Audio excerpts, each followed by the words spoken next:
Une semaine après son évasion de prison, Hissène Rajabou sort de son silence.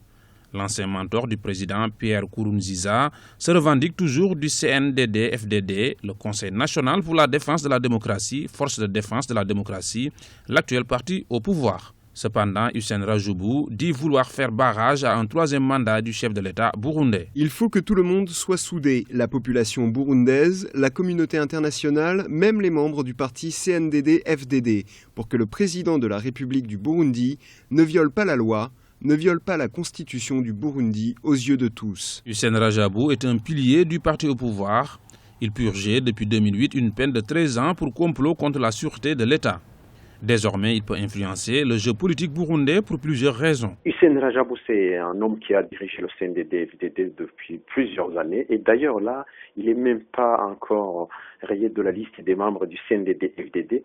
C'est un homme qui est très influent au sein de l'armée, de la police et aussi au CNDD-FDD. Donc, la capacité de nuisance, je ne sais pas si on peut parler de ce terme, mais surtout la capacité d'influencer le cours des événements, parce qu'il peut y avoir des choses, des modifications, des changements, même certains généraux qui peuvent être influencés par Hissène Rajabou. Et on doit se dire aussi que Hissène Rajabou libre peut s'organiser avec d'autres opposants. Sa position est donc un obstacle de plus pour le chef de l'État burundais Pierre Nkurunziza après la position de l'Église catholique qui a appelé au respect de la limitation du nombre de mandats présidentiels.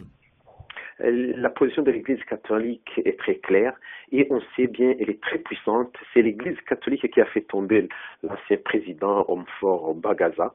Et aujourd'hui, si l'Église catholique se prononce contre le troisième mandat, personne ne peut vraiment concevoir que le président Nkurunziza puisse se présenter contre l'avis de l'Église catholique qui influence beaucoup la vie des citoyens. Environ, on peut dire qu'il y a plus ou moins environ 75% de catholiques au Burundi.